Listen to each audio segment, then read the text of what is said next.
1,000 years of peace had dulled the edge of human memory. War was no longer a fear, but historical curiosity studied through holograms and interactive archives. Children played games based on ancient conflicts without understanding the real weight behind the numbers and dates. Humanity had ascended into a golden age where violence had no place, and the galaxy knew Earth as a great mediator, the voice of reason in a web of tense interstellar diplomacy. Entire generations had lived and died without ever knowing a single hostile act committed in anger. There was no standing army, no nuclear arsenal, no military-industrial complex. Just peace, just progress, just a long, collective exhale of a species that had finally learned to breathe. Human colonies dotted the galaxy like pearls on a cosmic string, each a shining monument to cooperation, innovation, and ecological perfection. Terraforming had become art, not just science. Oceans sang, trees hummed in tuned resonance, and clouds were programmed to rain only when requested. Diseases had been eradicated through nanomedical evolution. Hunger was a tale told in empathy studies. Death itself had become optional, delayed by centuries of bioenhancement and consciousness transfer. The Concord kept the peace. Formed after the Fourth Galactic Conflict, it was a council of sentient civilizations united under one code. No aggression, no conquest, no war. Humanity had not only signed the code, they had written it. They were the architects of galactic harmony, the ones who had stitched together rival empires with charm, intelligence, and a knack for understanding what no AI ever could, emotion. While others calculated, humans empathized. And for 1,000 years, it worked. Species that once turned moons into battlegrounds now traded poetry and bioluminescent textiles. The Human Advisory Corps, a planetary neural network of historians, philosophers, and post-scarcity economists, kept civilization balanced. Political power rotated through open-sourced algorithms. Culture flowed unfiltered between Earth and its colonies. Even religion, once fragmented and territorial, had adapted into shared networks of faith bound by unity, not division. Peace wasn't maintained through surveillance or control. It simply was an equilibrium so stable that it seemed unshakable. That was the first mistake. Over the centuries, vigilance turned into apathy. Defense systems were shut down, not from negligence, but from collective confidence. Who needed weapons when no one had fired a shot in 10 centuries? Security AIs were repurposed to organize interplanetary festivals. Martial arts became choreographed performances. Warships were dismantled and melted into sculptures lining orbital art museums. Humanity forgot what it meant to prepare. The very concept of threat had become theoretical, and somewhere in the depths of the galactic frontier, someone watched. It started with silence. A strange gap in the hyperlight transmission grid. At first, it was brushed off as a solar interference pattern or routine maintenance glitch. But then came the blackouts, whole sectors going quiet, diplomatic channels collapsing in unison. The Concord's response was methodical, careful. Envoys were sent, scouts dispatched. Nothing returned. Then the static came. Across every human screen, every mind-linked feed, every satellite and holographic surface, a sound echoed, not white noise, but low, guttural pulse like a heartbeat buried under distortion.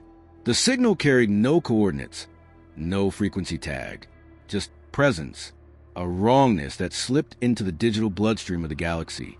The advisory corps scanned it for meaning, encrypted it, decrypted it, sent it to quantum AI interpreters. The result was simple. Intent, hostile, coordinated.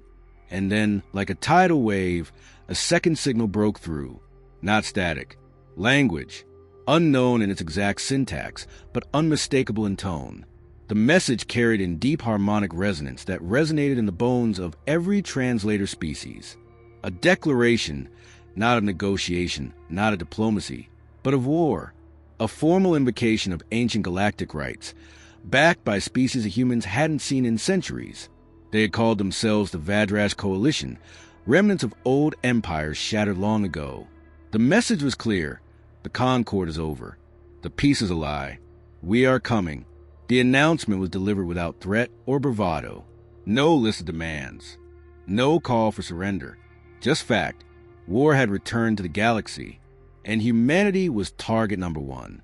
The galaxy panicked. Non-human Concord members scrambled for cover, arguing over territory and neutrality clauses. Ambassadors sent desperate pings to Earth.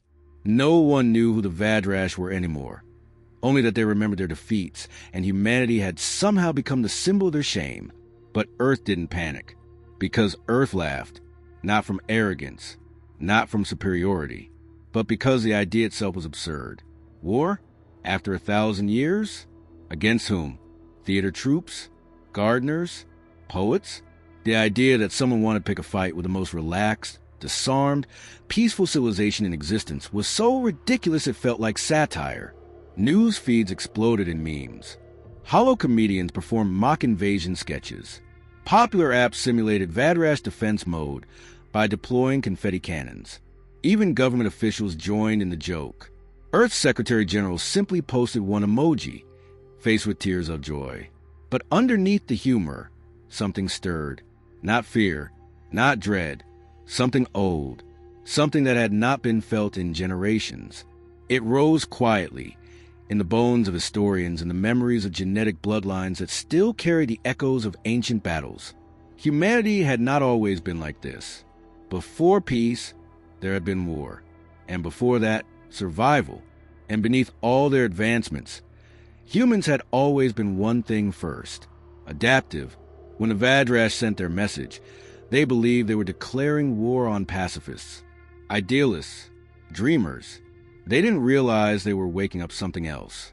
They didn't realize that behind the laughter, behind the jokes, behind the mockery, the mind of humanity was already shifting, already calculating, already remembering, because peace had made them forget, but war would make them remember.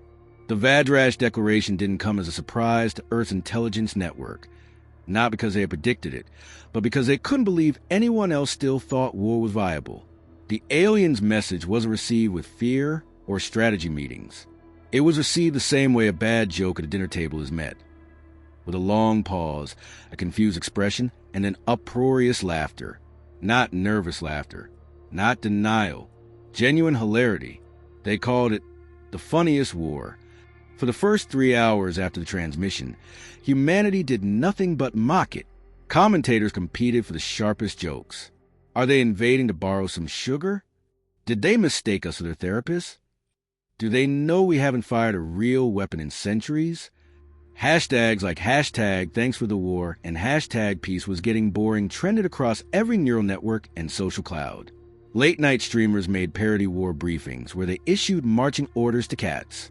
Comedians created AI-generated insult scripts meant to psychologically destabilize the enemy before they arrived. The aliens, of course, didn't get the joke. Their second message came 6 hours later. This time, their holographic emissary stood tall and cloaked in ceremonial armor, 8 red eyes, 4 arms, a voice like vibrating gravel. They outlined battle protocols, recited formal legal articles from extinct treaties, and gave humanity 72 Earth hours to surrender all planets, technology, and governance to Vadrash command. The human response? An animation. A stylized cartoon of the Vadrash emissary trying to conquer Earth, but getting smacked repeatedly by pies, fish, and rubber chickens. It ended with the emissary being offered a couch, a drink, and a hug. Alien surveillance flagged the response as delusional or deeply encoded psychological warfare. They couldn't understand. To them, war was ritual, control, supremacy. To humans, it had been meaningless for so long that it had transformed into comedy. The Vadrash wanted submission. They got sarcasm. Even the Concord was confused. The allied species looked to Earth with mixed horror and awe. Do the humans understand the gravity of the situation? One counselor asked. They are laughing in the face of genocide. Another whispered. Are they mad? But madness wasn't what drove humanity. It was perspective. Because deep down, humans knew something the Vadrash didn't. When you don't take war seriously, your enemies can't predict your next move. They think you're weak, distracted, unprepared. But in truth, you're flexible, creative, unbound by the rigid rituals of conquest. The Vadrash were walking into a battlefield where the rules no longer applied. In underground channels, old systems began to light up, Not militaries. There weren't any, but minds, thinkers, strategists, coders, engineers, people whose ancestors once fought in deserts and jungles and space. Their descendants weren't soldiers, but they were gamers, designers, pranksters, hackers, improvisers. And when they saw the Declaration, they didn't reach for weapons. They reached for ideas. Private comms buzzed. How do we jam a fleet using laughter? What if we hijack their sensors with holograms of their own gods? What happens when you mod a terraformer to simulate gravity flux? The laughter hadn't been denial. It had been signal, a call to play. And when humans play, they break rules. The Vadrash mistook the calm for surrender. They monitored Earth's networks and saw no military deployment, no resource extraction, no emergency protocols. They didn't realize that humans weren't ignoring them. They were preparing in a language the aliens didn't understand. In the next 48 hours, humanity changed, not through weapons, but through mindset. Every human, from children to elders, felt the shift, the quiet recognition that someone was coming to take everything away, and that the only response was to take nothing seriously, except the outcome. The Secretary General gave a global address, just 12 words. They declared war. We declare good luck. See you in 72 hours. Alien analysts reviewed the statement over 3,000 times. They found no tactics, no fear, no surrender. Just confidence wrapped in mockery. They classified humanity as emotionally unstable, unpredictably dangerous. Back in the Vadrash fleet, some began to hesitate. They were a coalition of old enemies united by shared resentment. Their memories were long, their grudges ancient. They had fought humans in a different age, an age of fire, missiles, and blood. But those humans were gone, they told themselves. These were diplomats, artists, utopians. They would fold like paper. They didn't know humans didn't fold. They crumpled, reshaped, and turned into something entirely unexpected. As Earth's countdown ticked closer to zero, the first coordinated Earth action began. A galactic livestream titled Welcome Back, War. It opened with a musical number, featuring synchronized orbital drones dancing in the upper atmosphere to an upbeat melody, composed entirely of frequencies known to interfere with Vadrash targeting systems. The aliens took it as a taunt. It was a weapon. The second act of the live stream showed modified weather systems creating clouds shaped like alien ships being tickled by lightning. Data embedded in the visuals tricked enemy reconnaissance into registering entire continents as massive storm clusters. The aliens took it as mockery. It was disinformation. The final act was a message to the Vadrash fleet. It played in a dozen languages, encoded in vibrations that bypass linguistic processors. The message said, "We have no armies. We have no fleets. We have no generals. But we do have one thing, a sense of humor. And that makes us terrifying." It ended with another laugh track. Then silence. Alien psychological warfare specialists were unable to classify the broadcast. They argued among themselves. Was it madness or something worse? Did the humans know something they didn't? The answer, of course, was yes. The Vadrash had declared war on a species that had forgotten how to fear, on a species that had taken violence, boiled it down, mocked it, and left it behind. But that mockery wasn't weakness. It was transformation. They hadn't lost their edge. They had just buried it. And now it was surfacing. Because humans don't respond to war the way others do. They don't posture. They don't follow the script. When you threaten humanity, they don't cry. They laugh. They outthink. They twist the world sideways until the enemy can't tell which way is up. The Vadrash thought they were walking into a conquest. They were walking into a punchline, and they were about to find out just how deadly a joke could be. At 0 hour, the Vadrash fleet arrived.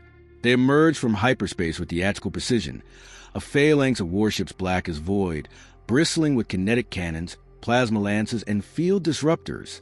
Their flagship, the Sovereign Maw, cast a shadow over Earth's orbit longer than the Pacific Ocean. The Vadrash came not as predators. They came as executioners. They expected awe, fear, desperate pleas. Instead, they got silence. No defense grid, no fleet, Not even a warning beacon. Earth spun below them, undisturbed, beautiful, and maddeningly serene. The planet didn't look like it was preparing for war. It looked like it was ignoring one. On the command bridge of the Sovereign Maw, Admiral Varix studied the feeds in growing irritation, scanned for thermal launches, power spikes, mobilization. Nothing, just standard atmospheric flow, harmless drone traffic, civilian transport, botanical maintenance of satellites. They initiated atmospheric scans. Anomalies returned instantly. The weather was wrong. Storm systems twisted into repeating fractals, chaotic but calculated. Cloud data confused sensors. Rainstorms scattered coherent scanning patterns. Lightning activity mimicked anti-targeting pulses. It wasn't natural. It was camouflage. Still, no resistance. No retaliation. Not even a calm. The Vadrash sent an ultimatum beam. One last demand for surrender. No reply. Then they launched the first volley. Orbital strike missiles, 100 at once, screamed toward the surface. They were meant for capital cities, relay hubs, data cores. But before they reached the upper atmosphere, they vanished. Not destroyed. Redirected.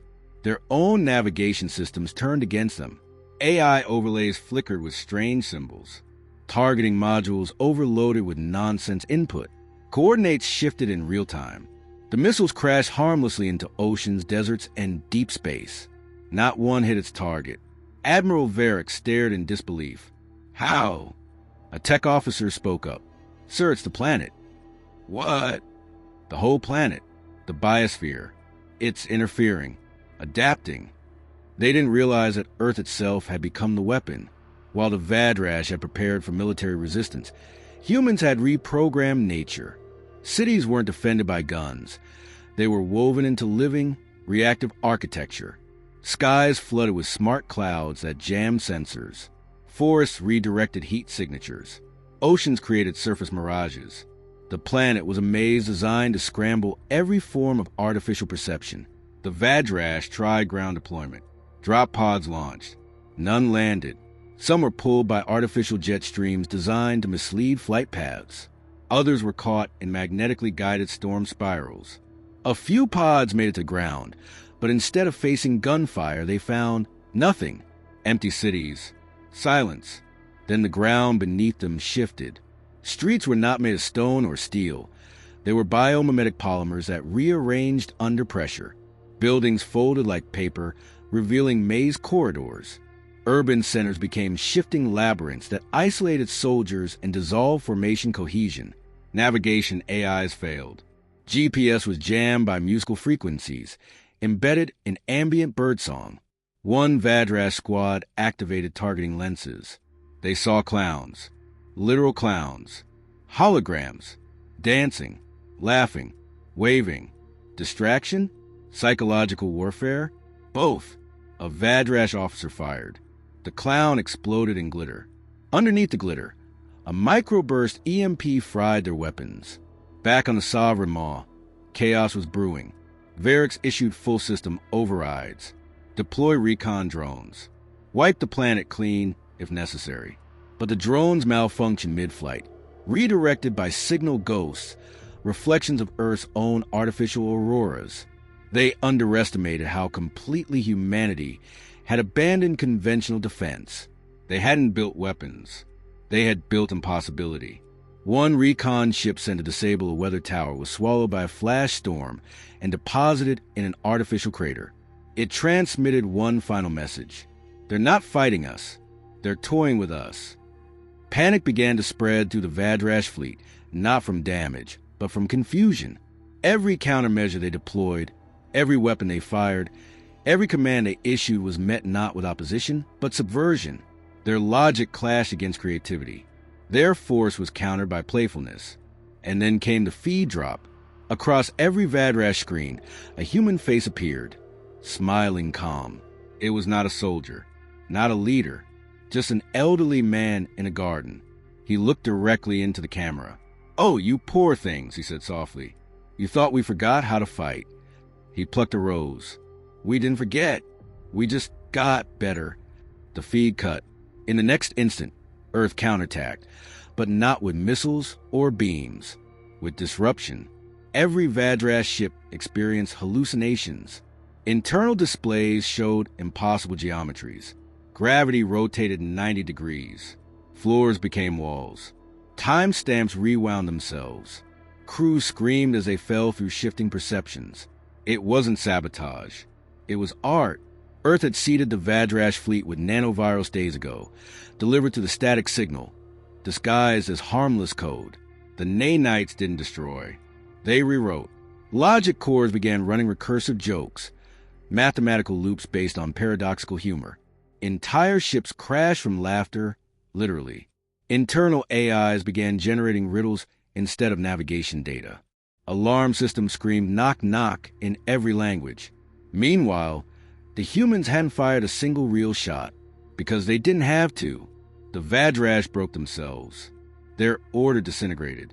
Ships collided, mistargeted, disarmed themselves out of confusion. Internal mutinies broke out. Admirals accused their own AIs of treason. Some tried to retreat, but Earth's modified gravity buoys twisted their paths. Others begged for parley, but the response was more laughter. It wasn't cruelty. It was demonstration. Because this wasn't just a battle. It was a message. You don't threaten a species that made chaos into culture. You don't try to dominate minds that turn survival into comedy. You don't challenge beings who spent 1,000 years mastering the art of turning war into theater. Admiral Varix, trembling, finally gave the order to fall back. But it was too late. The fleet, once proud and vast, now drifted in pieces, confused, scrambled, echoing with a haunting sound of artificial laughter. Earth had defended itself without armies. They had weaponized absurdity. And the galaxy watched, stunned. Humanity, the gentle mediators, the artists of peace, had revealed what lay beneath the laughter. Absolute control. Mastery of reality not through brute force, but through adaptation so fluid, so unconventional, that it defied all enemy preparation. The 1,000-year peace was over. But war had changed forever. The remnants of the Vadrash fleet drifted in low orbit, disabled, humiliated, silent. Their command structure was shattered. Their pride obliterated. For the first time in their species' long and warlike history, they had encountered a form of resistance they could neither understand nor counter. Not military superiority, not technological dominance, but psychological devastation. Earth hadn't just defended itself. It had made a mockery of war itself. Admiral Varix sat alone on the fractured bridge of the Sovereign Maw. His remaining officers refused to make eye contact. His own neural implants pulsed with corrupted data. Ghosts of Earth's laughter looping on repeat, infecting even his personal cognition. The human signal had buried itself so deeply into their systems, their hierarchy, even their beliefs, that they didn't know what was real anymore. Varix whispered command. Open channel to the enemy. The screen flickered. It wasn't a war room. It wasn't a general. It was a child, maybe 8 years old, sitting on a swing, chewing something, smiling. Are you the big lizard man who yelled at Earth? The child asked. Varix said nothing. The child kept swinging. My uncle says you came to blow stuff up. That's kind of mean. Silence. Then the child leaned closer, eyes wide. Want to know a secret?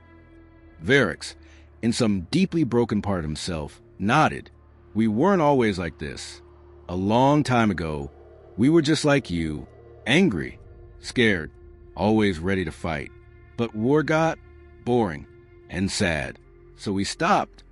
A pause. But stopping doesn't mean forgetting. The feed cut. Across the galaxy, the story spread. The Vadrash defeat was announced by Earth. It didn't need to be. Their shattered ships were proof. Survivors floated home carrying tales no one believed at first. Tales of a world that bent light, rewrote gravity, whispered riddles into warships until they wept. Alien empires scrambled to revise their doctrines. Council meetings turned into crises. Armies paused their training. Diplomatic channels flooded with new proposals. For alliances, treaties, deference. Because suddenly, humanity wasn't the soft species. They were the dangerous unknown. A civilization that had transcended traditional power, who hadn't needed weapons to win. who had turned war itself into an obsolete relic. They didn't rage. They didn't conquer. They simply refused to be conquered. And when you attack someone who doesn't fear destruction, someone who laughs in the face of it, you don't get victory. You get collapse. Some alien factions argue for immediate reconciliation with Earth. Others urge caution, paranoia, containment, but none dare provoke them again, not because of the firepower, but because of the truth that now echoed in every war council. If the humans are laughing, you're already losing. Back on Earth, things didn't change much. Cities rebuilt the minimal damage done by scattered debris. Most citizens moved on, treating the invasion like an elaborate performance art piece. Satirical shows replayed Vadrash war footage edited to dance music. A viral game called Fleet Fumble let kids simulate defending Earth by drawing mustaches on enemy ships and redirecting missiles with rubber ducks. But deeper down, something had shifted, not in fear, but in memory, because Earth had, for the first time in a millennium, been tested, and it had passed in a way no one expected, not even themselves. Human leaders met in quiet rooms, not to plan retaliation, not to consolidate power, but to ask a deeper question. Was it time to rejoin the dangerous games of the galaxy? The answer, unanimously, was no. We don't need to conquer, one delegate said. We only needed to remind them. Remind them of what? That humans were not harmless. They were simply resting, until someone knocked on the wrong door with the wrong intentions. The Galactic Concord issued an official statement days later. We recognize Earth as a sovereign psychological power, non-traditional class. That was a new classification. It meant they broke the rules of war and won. We don't know what to call that yet. Soon, envoys arrived, carefully, humbly, not bearing threats, but questions. How did you do it? Why didn't you fight back? Will you teach us? To the last question, Earth always answered the same. Not yet. Because their knowledge wasn't just about tactics. It was about evolution. A transformation no one else had undergone. Earth had internalized centuries of pain and chaos and emerged laughing, not in madness, but in mastery. They didn't need to spread it. The galaxy would come to them when ready. And so the 1,000-year peace resumed. But this time it was different, not enforced by treaties or fear, but by awe. The Vadrash, once conquerors, entered isolation. Their hierarchy collapsed. Their species fractured into cultural sects, some who worshiped Earth's tactics, others who rejected war entirely out of shame. Ironically, the attack that was meant to reestablish dominance had dismantled the last major warfaring power. Humanity had ended not just a battle, but an era, and they had done it with no casualties, no armies, no heroes, just the will to not play by the old rules. Because that's what made humans terrifying. Not their strength, not their weapons, but their refusal to respond the way the enemy expected. They had mastered unpredictability. They had evolved beyond fear. And in doing so, they became something else entirely. Something the galaxy had never faced before. A civilization that laughed at war and won. A force not of domination, but disruption. A species who, in the end, didn't need to conquer, because they had already conquered the idea of war itself. And nothing is more dangerous than a species that laughs last and always.